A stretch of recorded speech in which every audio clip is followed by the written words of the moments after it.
Pour réaliser un dessin de presse, il ne s'agit pas forcément de bien dessiner. Il s'agit d'être percutant, de réussir à faire passer un point de vue sur un fait d'actualité pour faire rire, sourire ou au moins réagir le lecteur. En fait, le dessin de presse est un véritable discours qui s'articule autour de 3 éléments: le dessin, le texte qui l'accompagne et les références culturelles que doivent avoir en commun le dessinateur et son lecteur. Pour réaliser un bon dessin de presse, il faut donc réussir à associer ces 3 éléments: dessin, texte, référence. Si le dessin de presse est un discours, il y a bien sûr un langage pour le comprendre. Le dessinateur joue d'abord sur la combinaison entre le dessin lui-même et le texte, c'est-à-dire le titre, la légende et ou les bulles notamment, mais pas uniquement.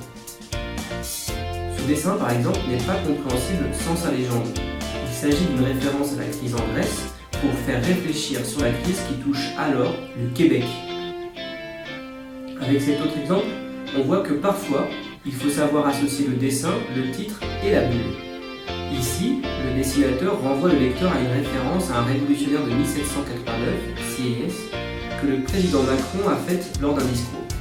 Et il dessine le chef de l'opposition Mélenchon, qui se sent plus proche d'un autre révolutionnaire, Robespierre, qui effectivement arrive plus tard au pouvoir en 1792.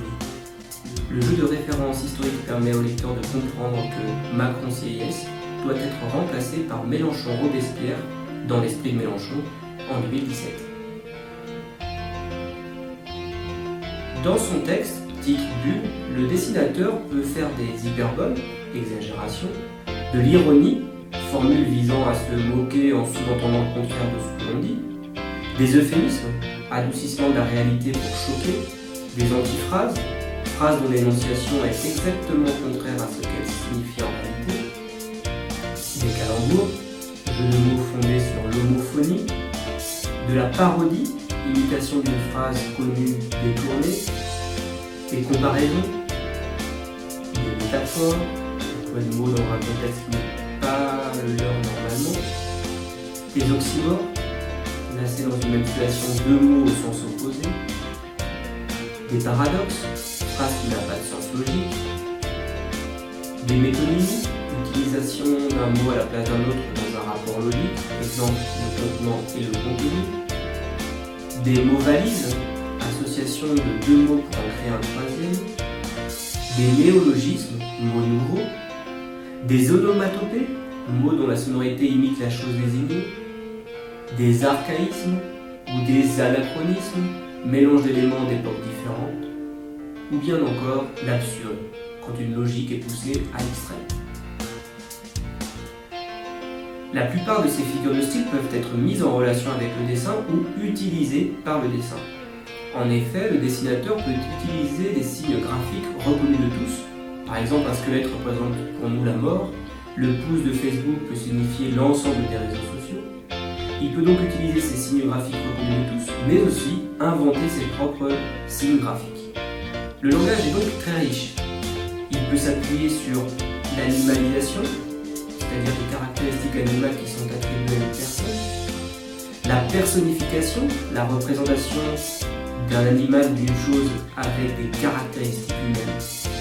Il peut également utiliser des allégories, la représentation d'une idée, d'une notion par une image, comme Marianne, des types de personnages, la représentation d'un personnage censé représenter tout un groupe, des clichés ou des stéréotypes, des préjugés, des opinions toutes faites pour représenter un groupe social, des anachronismes, encore une fois, mais des anachronismes visuels mélangeant des éléments d'époques différentes, des comparaisons ou des parallèles entre deux époques justement, ou deux espaces, la répétition d'un motif, le jeu de mots visuel. Il faut sans cesse penser à la relation entre le dessin et le texte. Et enfin, si le dessinateur de presse veut faire une caricature, il peut jouer sur la déformation, l'amplification, l'exagération d'un trait de personnage. Il peut aussi utiliser l'allusion, c'est-à-dire la référence à une personne, à un événement sans le dire directement, ou le détournement, des images qui font souvent partie de la culture patrimoniale commune, comme une œuvre d'art, une BD, et ce de manière parodique ou non. Car effectivement, nous arrivons sur le troisième élément constituant un bon dessin de presse. Il ne faut jamais lire un dessin de presse au premier degré. Il faut le lire au deuxième, voire au troisième degré. Car c'est bien cet élément qui fait d'un dessin de presse un très bon dessin de presse. Le dessinateur doit partir de sa propre culture, mais prendre en compte celle de son lecteur pour créer une complicité avec lui. Tout ne peut pas et ne doit pas être dit dans un dessin de presse.